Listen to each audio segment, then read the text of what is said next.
Mhm.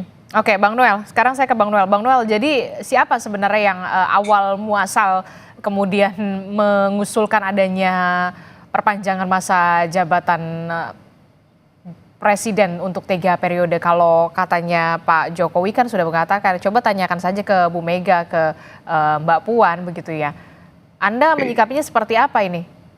ini karena saya saat itu relawan yang sikap politiknya menolak gagasan 3 periode.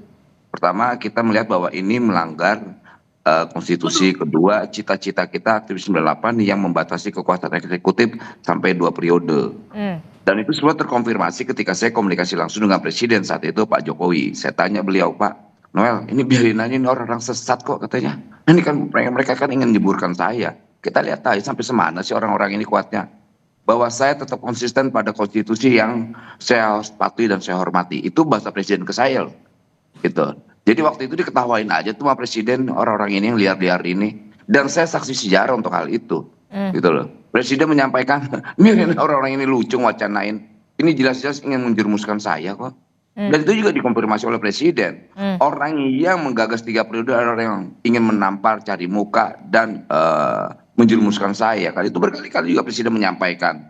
Kemudian ini dianggap hasratnya Pak Jokowi saat itu, ya menurut saya sih buat lucuan aja. Karena kan saya langsung berinteraksi dengan Presiden. Saya tanya berkali-kali juga, Pak Presiden ini benar gak sih?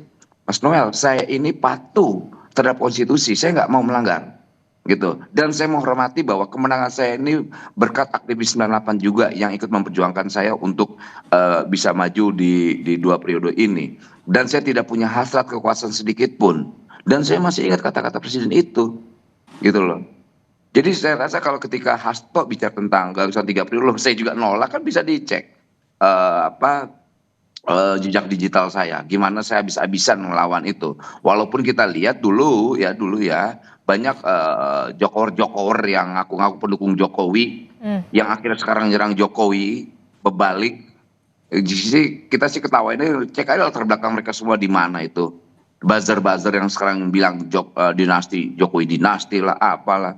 Lah orang-orang itu semua kok itu. Makanya kita ketawa aja, kan kita tahu semua siapa-siapa orang-orangnya. Hmm. Makanya kita berharap Hasto berani dong ungkapin, jangan cuplikan-cuplikan berita. Karena saya saksi sejarah loh, saya masih hidup ini. Saya tahu sekali proses politik saat itu. Hmm. Karena saya juga tegas-tegasan, saya tolak, saya nggak mau. Saya bilang saya nggak akan mau.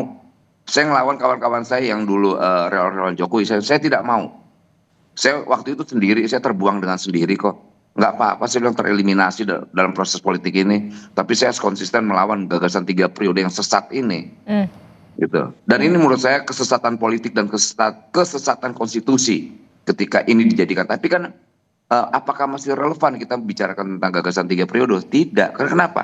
Hari ini ada presiden yang sudah definitif melalui mekanisme demokrasi terpilih. Jadi ketika kita bicara tentang gagasan 3 periode udah nggak relevan. Ketika itu sebagai wacana biarin aja sih. Nggak ada yang nyalain wacana. Hmm. Mau wacana 100 periode kayak 200 periode.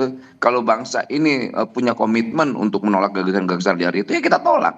Mhm. Dan, Oke. dan orang yang menolak pun tidak ada yang ditangkap. Mhm. Nah, Mhm. saya orang yang konsisten menolak itu saat itu.